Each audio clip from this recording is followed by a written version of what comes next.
Hello and welcome everyone. আমি তোমাদের ভূগোল বিষয়ের শিক্ষক কিশোর স্যার।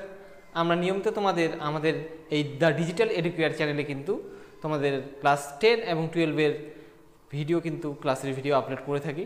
তো তোমরা যারা আমাদের এই দীর্ঘদিন ধরে ফলো করছো তাদের জন্য আমি বলছি, তোমরা আমাকে ভূগোল ক্লাস নিতে দেখেছো, তো মাঝখানে আমার ব্যক্তিগত কিছু কারণে 1.5 মাস ধরে ক্লাস আটকে ছিল। তো সেই সমস্যাগুলো এখন মিটে গেছে। তো আবার আমি কিন্তু ক্লাস তোমাদের জন্য কন্টিনিউ করতে চলেছি।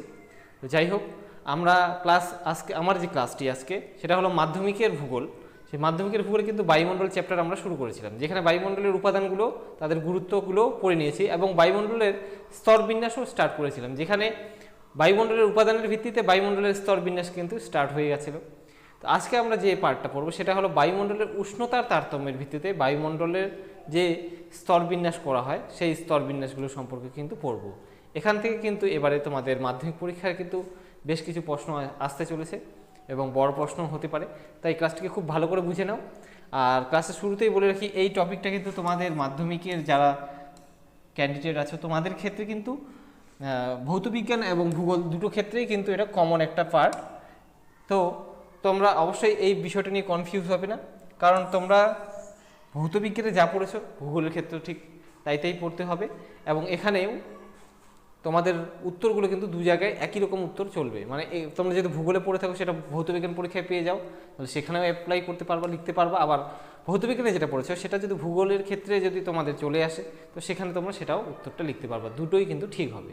ঠিক আছে, তো ক্লাসটা শুরু করি। তো আজকে আমরা পড়বো কি, বায়ুমণ্ডলের উষ্ণতার তারতম্যের ভিত্তিতে বায়ুমণ্ডলের স্তর বিন্যাস।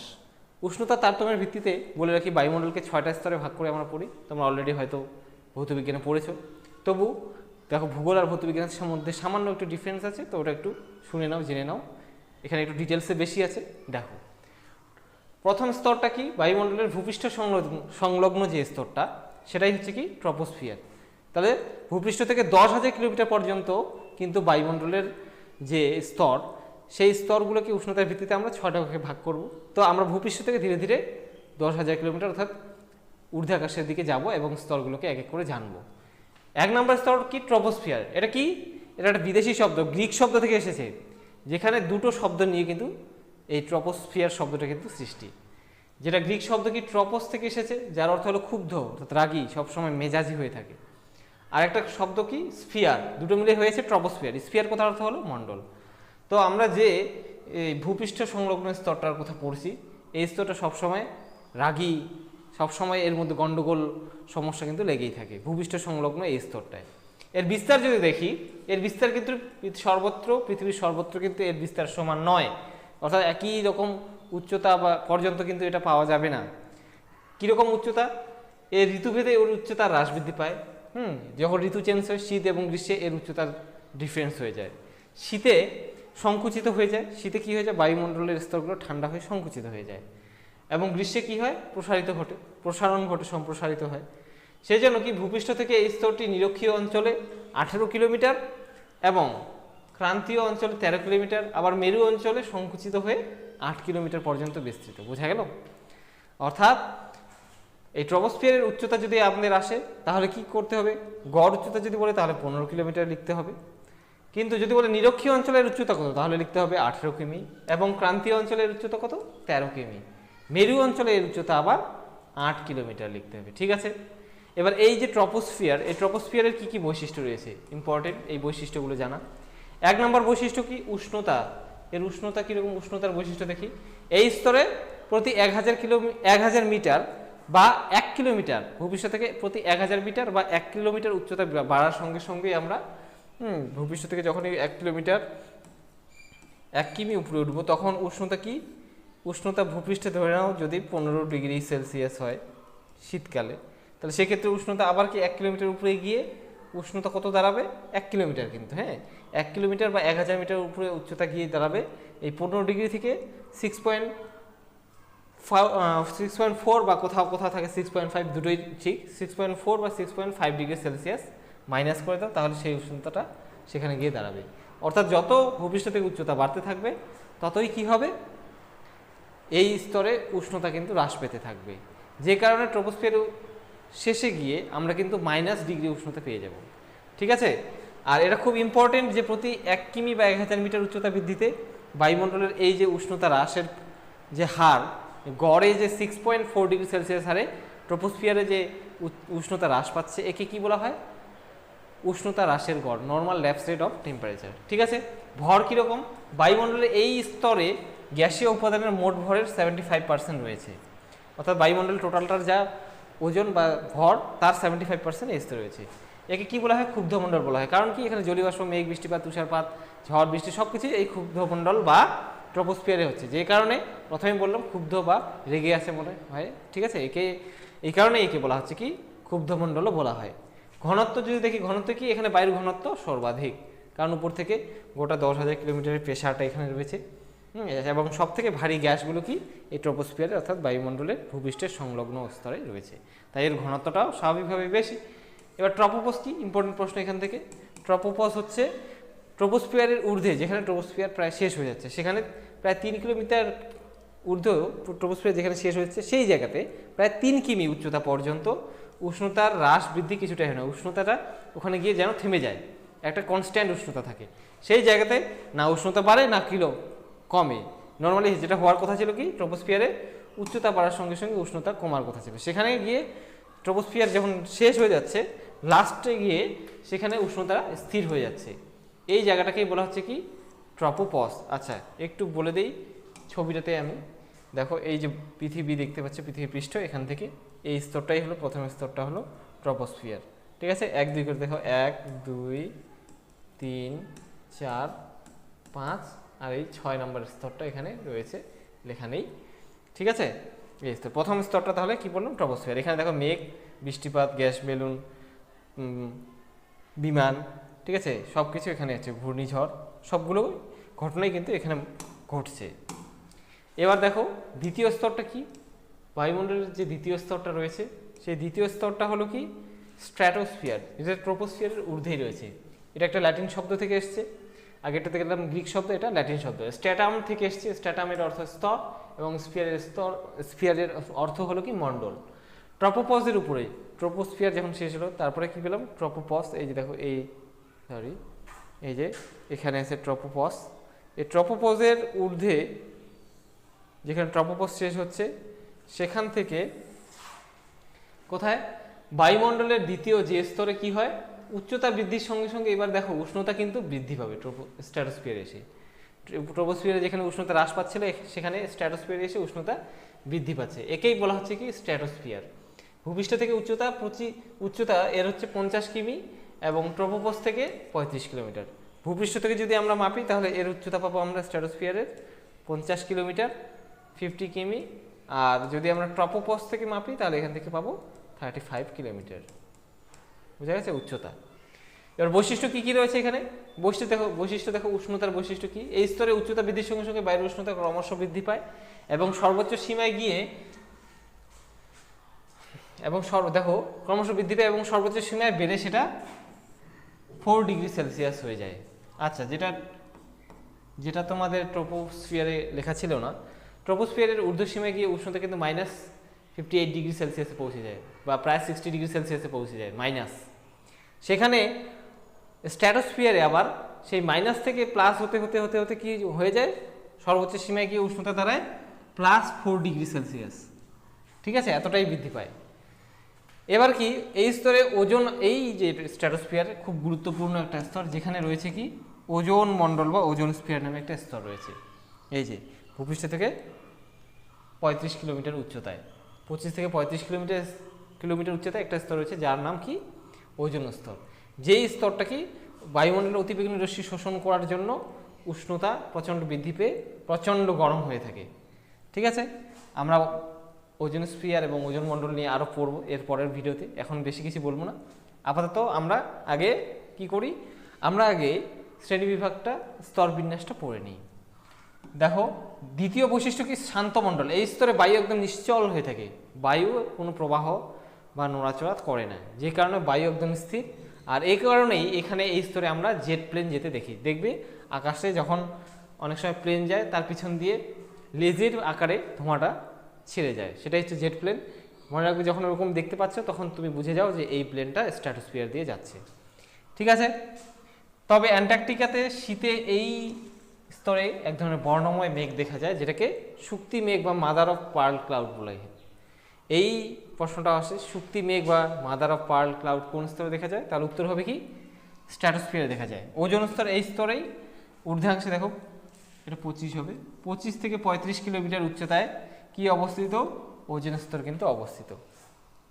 এবার এই স্ট্র্যাটোস্ফিয়ারের ঊর্ধ্বেও আরেকটা যে শেষ সীমানা, শেষ পার্টে রয়েছে কি আরেকটা স্থান, যেটা যেই জায়গাটায় গিয়ে কিন্তু বায়ুমণ্ডলের উষ্ণতা অপরিবর্তিত থাকছে।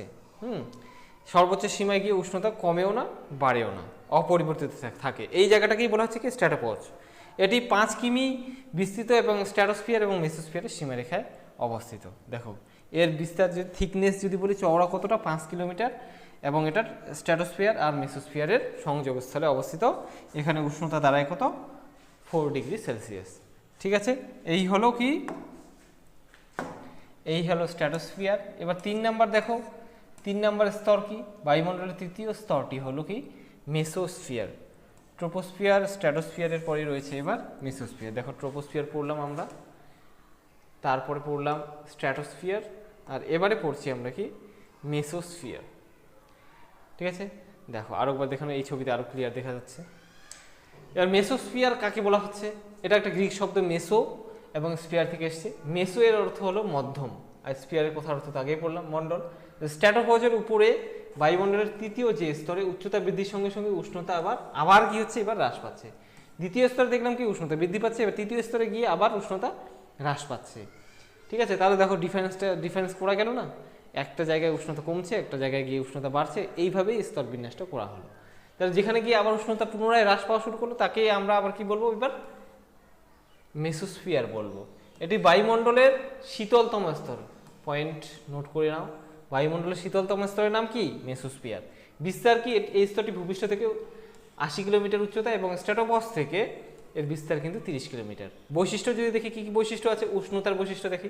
এই স্তরের উচ্চতা বৃদ্ধির সঙ্গে সঙ্গে উষ্ণতা কি হয়? আবার হ্রাস পায়। সর্বোচ্চ সীমায় উষ্ণতা কমতে কমতে গিয়ে দাঁড়ায় -93 ডিগ্রি সি। ঠিক আছে, উচ্চতা পৃথিবীর দিকে ছুটে, উচ্চতা এখানে দেওয়া নেই, এটা উল্কা হবে। পৃথিবীর দিকে যখন উল্কা ছুটে আসতে দেখি আমরা, উল্কাপাত দেখেছি সবাই, সেই পৃথিবীর দিকে ছুটে আসা অ্যাস্ট্রয়েড বা মহাজাগতিক বস্তুগুলো এই স্তরে এসেই কিন্তু উল্কাপিণ্ড রূপে লেজের আকারে পুড়ে কিন্তু ছাই হয়ে যায়।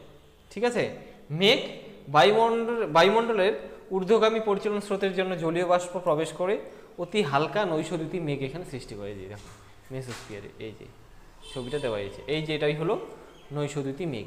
এটা কিন্তু কোথায় দেখা যাচ্ছে? স্ট্র্যাটোস্ফিয়ারে কিন্তু এই মেঘটা কিন্তু দেখা যাচ্ছে। ঠিক আছে, সীমানা কি রয়েছে? মেসোস্ফিয়ারের যে সর্বোচ্চ সীমায় উষ্ণতা এটা হবে উষ্ণতার স্থিতাবস্থা বজায় থাকে বা কমে বাড়ে না, অর্থাৎ আবার গিয়ে উষ্ণতা কি হয়ে গেল? স্থির হয়ে গেল। উষ্ণতার কোনো বৃদ্ধি বা হ্রাস দেখা যাচ্ছে না, এবং উষ্ণতা হ্রাস থেমে যায়, তাকেই বলা হয় মেসোপজ। এর উষ্ণতা এই স্তরে গিয়ে কত দাঁড়ায়? -93 ডিগ্রি সেলসিয়াস। অর্থাৎ মেসোপজের ঊর্ধ্বে উষ্ণতা দাঁড়ায় কত? -93 ডিগ্রি সি। এতটাই কমে যায় এখানে উষ্ণতা। ঠিক আছে, এটা খেলেও তৃতীয় স্তর। এবং বায়ুমণ্ডলের চতুর্থ স্তর যে রয়েছে, সেই চতুর্থ স্তরটা কি? থার্মোস্ফিয়ার। দেখো থার্মোমিটার থেকে আসছে, পরিচিত একটা শব্দ, থার্মোমিটার থেকে থার্মোস্ফিয়ার। দেখো এই থার্মোস্ফিয়ারটা কি? গ্রিক শব্দ এটা, আবার থার্মো এবং স্ফিয়ার থেকে আসছে। থার্মো কথার অর্থ হলো তাপ, স্ফিয়ার কথার অর্থ হলো মণ্ডল। তো থার্মোমিটার দিয়ে আমরা কি মাপি? শরীরের উষ্ণতা বা তাপ মাপি। ঠিক আছে, তাপমাত্রা।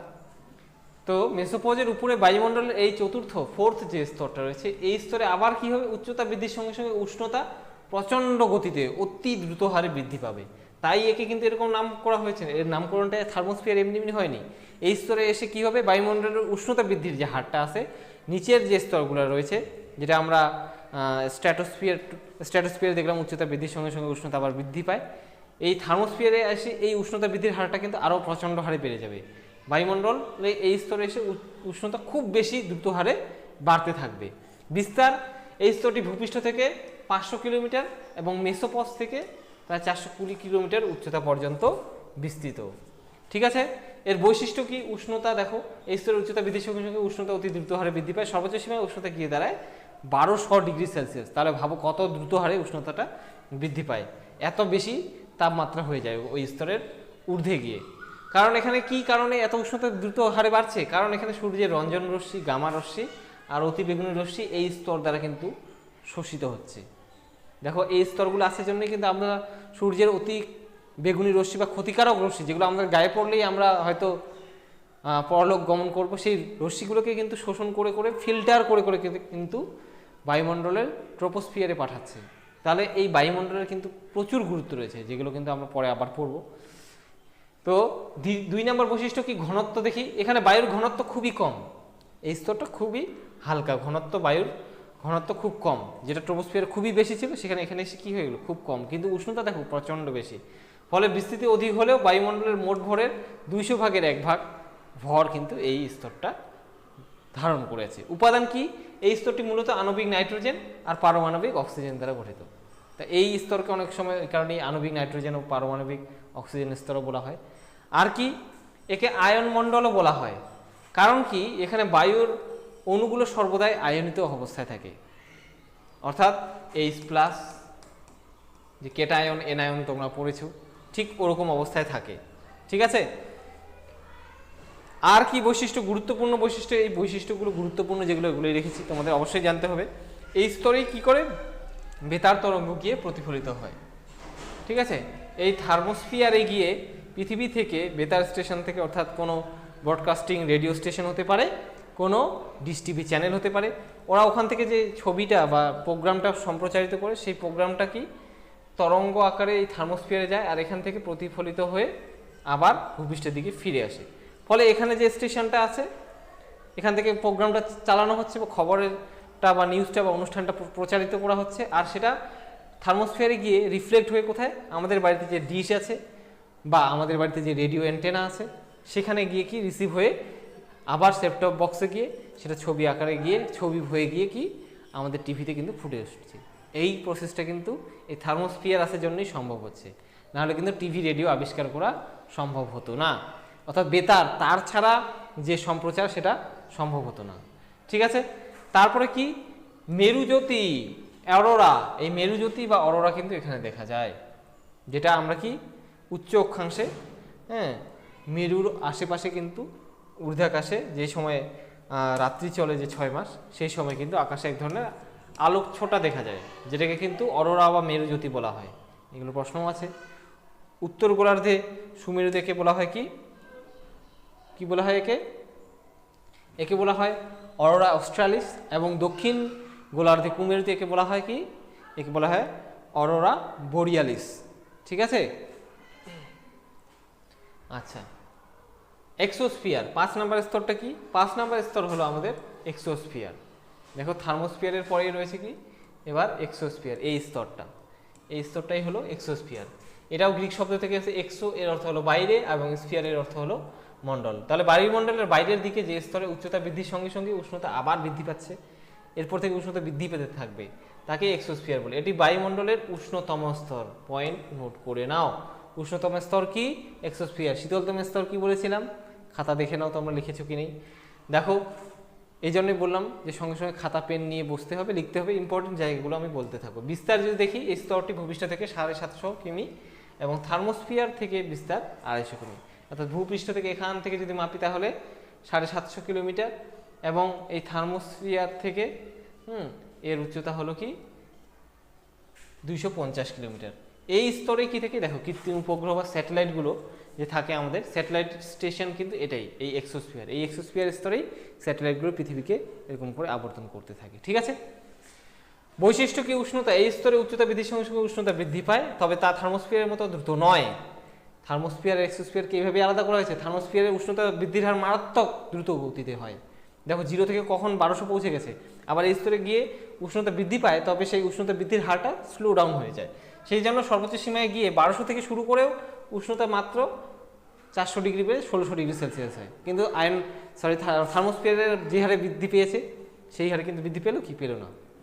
ঠিক আছে, উপাদান কি হয়েছে, এই এক্সোস্ফিয়ার মূলত হাইড্রোজেন আর হিলিয়াম দ্বারা গ্যাস দ্বারা গঠিত, যার কারণে এই স্তরটা অত্যন্ত পাতলা, খুবই হালকা স্তর। এবার দেখো লাস্ট যে স্তরটা রয়েছে, শেষ যে স্তরটা রয়েছে, সেই স্তরটার নাম কি, ম্যাগনেটোস্ফিয়ার। এই ম্যাগনেটোস্ফিয়ার, ম্যাগনেট থেকে এসেছে শব্দ। দেখো ম্যাগনেট কোথার অর্থ কি, চুম্বক, তোমরা ভালো করেই জানো। স্ফিয়ার কোথার অর্থ, বারবার বলছি, মণ্ডল। তাহলে বায়ুমণ্ডলের সর্বোচ্চ যে স্তরটি তে কি গেছে, চৌম্বক ক্ষেত্র আছে, তাকে ম্যাগনেটোস্ফিয়ার বলা হচ্ছে। এই যে এটা অ্যাকচুয়ালি কি, চৌম্বক মণ্ডল। এটা এখানে গ্যাস প্রায় নাই বললেই চলে, ঠিক আছে। এটা একটা চৌম্বক ক্ষেত্র, পৃথিবীর চারিদিকে এটা একটা যেন চুম্বক আকর্ষণের মতো, যেন এটা একটা লেয়ার হয়ে আছে, যেটা হচ্ছে যেখান থেকে পৃথিবীর আকর্ষণ শক্তি শুরু হচ্ছে, ঠিক আছে। যে অংশে পার্থিব চৌম্বক ক্ষেত্র থেমে যায়, এরপরে কি আমরা যে এরপরে এই ম্যাগনেটোস্ফিয়ারের পরে বা ম্যাগনেটোস্ফিয়ারে গিয়ে যদি আমরা কোনো চুম্বককে নিয়ে যাই, তাহলে সেটার কিন্তু আর প্রাকৃতিক যে পার্থিব যে চৌম্বক ক্ষেত্র, পৃথিবীর উত্তর মেরু দক্ষিণ মেরু নির্ধারণের যে ক্ষমতা, সেটা হারিয়ে ফেলবে, ঠিক আছে। তার আগে পর্যন্ত কিন্তু পৃথিবীর উত্তর আর দক্ষিণ, যে নর্থ পোল সাউথ পোল কিন্তু দেখাবে চুম্বক। আর এই স্তরে যখনই ম্যাগনেটোস্ফিয়ারে পৌঁছে যাবে, তখন কিন্তু আর কম্পাস কোনো কাজে লাগবে না, ঠিক আছে। তাকে ম্যাগনেটোপস, যেখানে গিয়ে থেমে যাচ্ছে, একে ম্যাগনেটোপস বলা হচ্ছে। লাস্টে গিয়ে যে স্তরে গিয়ে শেষ হয়ে যাচ্ছে ম্যাগনেটোস্ফিয়ার, সেই স্তরটাকে বলা হচ্ছে ম্যাগনেটোপস। এর বিস্তার কি, এক্সোস্ফিয়ারের ঊর্ধ্বসীমা থেকে বায়ুমণ্ডলের শেষ সীমা পর্যন্ত, একদম 10,000 কিমি পর্যন্ত এই স্তরটা বিস্তৃত। বৈশিষ্ট্য যদি দেখি, এটা একটা চৌম্বক ক্ষেত্র। দেখো বিভিন্ন গ্যাসের ইলেকট্রন এবং প্রোটন দ্বারা গঠিত, এইটা একটি চৌম্বক ক্ষেত্র, বায়ুমণ্ডলকে যেটা বেষ্টন করে রয়েছে। ভ্যান অ্যালেন বিকিরণ, এটা কি, যে নিরক্ষীয় অঞ্চলে 3000 কিলোমিটার এবং 16,000 কিমি উচ্চতায় ইলেকট্রন এবং প্রোটন আয়নগুলি বলয়াকারে অবস্থান করায় এখানে ঘন বলয়যুক্ত ম্যাগনেটোপসকে ভ্যান অ্যালেন বিকিরণ বলয় বলে। এই ভ্যান অ্যালেন বিকিরণ বলয় কি, এটা পড়ে নিবে তোমরা, ঠিক আছে। এই স্তরেই আছে ভ্যান অ্যালেন বিকিরণ, যেখানে ইলেকট্রন এবং প্রোটন কণাগুলো কি আয়নিত অবস্থায় বলয় আকারে, ইলেকট্রন প্রোটনগুলো যেন এরকম করে চেইন পদ্ধতিতে বলয় আকারে লক হয়ে যেন পৃথিবীকে একটা প্রোটেকশন, একটা যেন সুরক্ষা কবচের মতো করে ঘিরে আছে। একেই বলা হচ্ছে কি, ভ্যান অ্যালেন বলয়, বিকিরণ বলয়, ঠিক আছে। যেটা হলো কি সর্বোচ্চ স্তর, এখানে একটু ভুল রয়েছে, এই স্তরটার নামই হলো কি ম্যাগনেটোস্ফিয়ার, ঠিক আছে।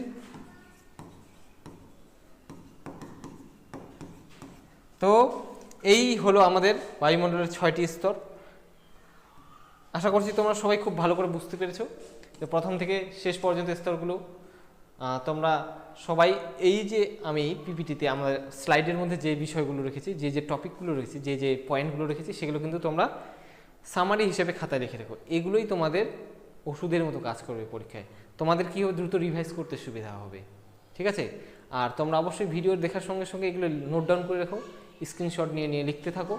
দেখবে যতদিনে তোমাদের সিলেবাস কমপ্লিট হয়ে যাবে, তোমাদের কাছে পুরো সামারি কিন্তু তোমাদের রেডি হয়ে যাবে। তোমরা খাতা খোলার সঙ্গে সঙ্গেই ইম্পর্টেন্ট জিনিসগুলো দ্রুত কিন্তু রিভাইজ করতে পারবে। তো ঠিক আছে, আজকে ক্লাসটা আর দীর্ঘায়িত না করছি, এখানেই শেষ করছি। তো অবশ্যই তোমাদের ক্লাসটি অনেক দিন পরে তোমাদের প্রোভাইড করা হলো। কীরকম লাগলো ক্লাস অবশ্যই কমেন্ট করে জানাও। এখনও পর্যন্ত যেসব বন্ধু বান্ধবী তোমাদের জানে না, তাদের কাছে অবশ্যই চ্যানেলটি সম্পর্কে বলো, শেয়ার করো, লাইক করো এবং অবশ্যই সাবস্ক্রাইব করবে, ঠিক আছে।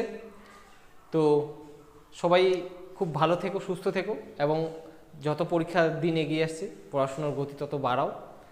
দেখা হচ্ছে পরের ভিডিওতে নতুন ক্লাস নিয়ে আরও মজাদারভাবে, ঠিক আছে।